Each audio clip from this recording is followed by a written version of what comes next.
In our Faith Formation series that we're having on Tuesday nights, we've been beginning the classes by watching Dr. Brant Petrie's commentary on the readings for Sunday. It's been very helpful for me to watch this, and he's had two important tips to understanding the parables of Jesus in general, but in particular the parables that we've been hearing lately. Especially helpful for today's gospel, which is a little bit strange. Right, so he gives these two tips. The first one is that we have to be concerned with and focus on what he calls the nimshal. It's a Hebrew word that means the upshot or the deeper meaning of the parable. Right? Jesus isn't just telling us fun stories. He's telling them for a reason, right? To give us some moral lesson. And so we have to pay attention to that.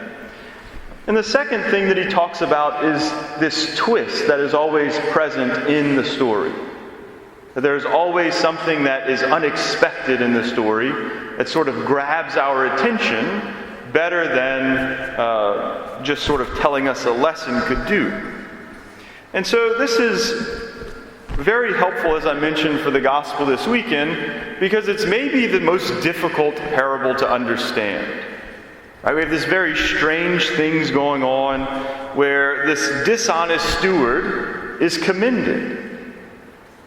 Right, he's just stolen from his master, in a sense, because he forgave the debts of people who owed his master money or goods, and that wasn't his. And the master, finding out about this, says, "Well done."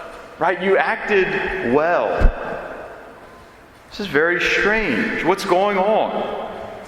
Right? Jesus is trying to grab the attention of his listeners with this twist in the story, right? We're listening to this story just as they were, probably thinking, oh man, Jesus is going to let this guy have it.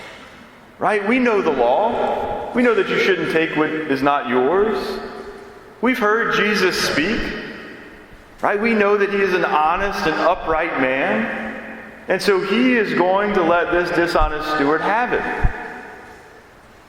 But what does he do? In the context of the story, he praises this dishonest steward. And he praises him for a specific reason. Right? He says that the master commended that dishonest steward for acting prudently. He was praising the man's prudence. And then he goes on and says, and he's now drawing out the deeper meaning, right? That nimshal that Dr. Petrie talked about. What is the focus of the parable? What is Jesus trying to teach us? And the gospel goes on and says, "For the children of this world are more prudent in dealing with their own generation than are the children of light." And so again, this man was praised for his prudence, right? That he acted prudently in a worldly way. So what is that virtue of prudence? Well, it's one of the four cardinal virtues. I was reading a little article by Bishop Barron this morning, and he said that in the Middle Ages, that this virtue of prudence was called the queen of the virtues, because it guides and directs all of the others. And so prudence, according to St. Thomas Aquinas, is applying right reason to action.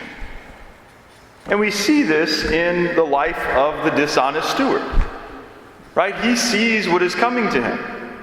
He says, I'm weak because probably because he hadn't worked, right? He hadn't done anything. He just took advantage of other people. And so I'm too weak to dig, and I'm ashamed to beg. So he sees that his life is in trouble. Right? He needs a way to make some money to survive. And so he says, right, what shall I do? And so he's thinking, right? He's using his reason. Again, in a worldly way, but he's using it. And he says, oh, I know what I can do. If I forgive the debt of these people, then they're going to welcome me. Right? They're going to be kind to me because I helped them. Right, I help you, you help me. And so he acted prudently, right? He applied his reason to the situation that he was in, and he acted accordingly, right? To get the goal that he wanted, right? To be welcomed. And so we have to do the same thing, right? We have to do it hopefully in an honest way, not in a dishonest way. But we need that virtue of prudence, right? We need that ability to use our reason to apply it to particular situations and to act accordingly. So if the dishonest steward had money as his goal, what do we have as our goal? Right? Ultimately, it's happiness, which comes from knowing God and from ultimately being in heaven. And so that is how we apply our reason. Right? Our ultimate goal is heaven. And so in everything that we do, we should be thinking about this, right? How do I apply my reason to this situation to achieve the goal of heaven, right? What is the right thing to do to get what I want? Right? That is that virtue of prudence, right? And we are called to be prudent as children of the light. Now, St. Thomas Aquinas, as he always does, right, breaks this down for us. And he gives 3 acts of prudence. If we want to be prudent, we have to do 3 things in that process. And the first one is that we have to take counsel. Right? That we don't know everything. And so we need to take counsel. And so that means when we're in a situation, we maybe do some research. Right? Maybe I'm asked a question, I say, I'm not sure, but I know it says it in the Code of Canon Law. So I go get my book and I look it up and I pretend to have known the answer all along, right? Right? We take counsel in that way.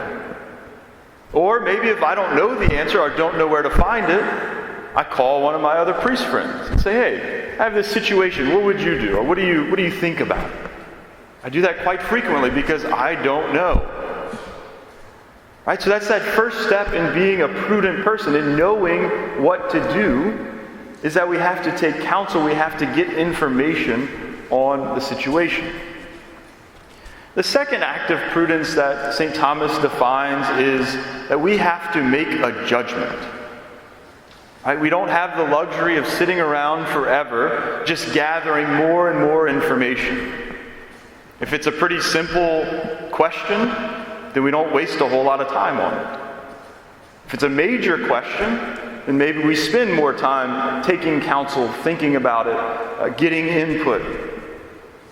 But eventually we have to make a judgment. Right? We have to say, okay, based on what I know, using my reason, this is the right thing to do, again, in order to get me to my goal of heaven. And so we make that judgment. And the third act of prudence that St. Thomas talks about, which is the most important one, right, because it sort of brings prudence to its fulfillment, is that we have to act. Right? We have to do something. Hopefully the something that we do is what we learned about in counsel and what we made a judgment on. Right? And then we do what we have learned about through our reason. Now, why is all of this important? It's important because reason is a gift that God has given us, right? It's what separates us from the animals. Right? We're able to think about something, and we're able to act in accordance with how we are thinking. And we have to use that ability. Right? If not, then we're like animals, and we don't want to be like animals. And it's important because today, in a lot of ways, right, people act on their feelings more than on their reason. I've literally, not here, but I've literally had people sit in my office and I've explained something to them and they said, Father, I understand and I see what you're saying, but it doesn't make me feel good. And my response maybe was nicer than this, but it was kind of, so what? Right? There are a lot of things that we have to do that don't make us feel good right now. Right? When I meet with couples for wedding prep and have to explain the church's teaching on sexuality, that doesn't make me feel good in the moment. But I know through my reason that it's the right thing to do. Right? That it's good for them, and that it's good for the church and it's good for me to explain it to them, right? Because we're all trying to get to that goal of heaven. And so even though something might not feel good in the moment, right, it is important for us to do what we know is right. We have to act on our reason. And again, we do it, right, because our ultimate goal is heaven. And we want to get there. And it would be very sad, right? The saddest thing in the world, I'm not exaggerating, it would be the most awful thing if we did not get to heaven because we acted on our feelings rather than acting prudently, right? Applying our reason, our God-given gift, to the actions that we do.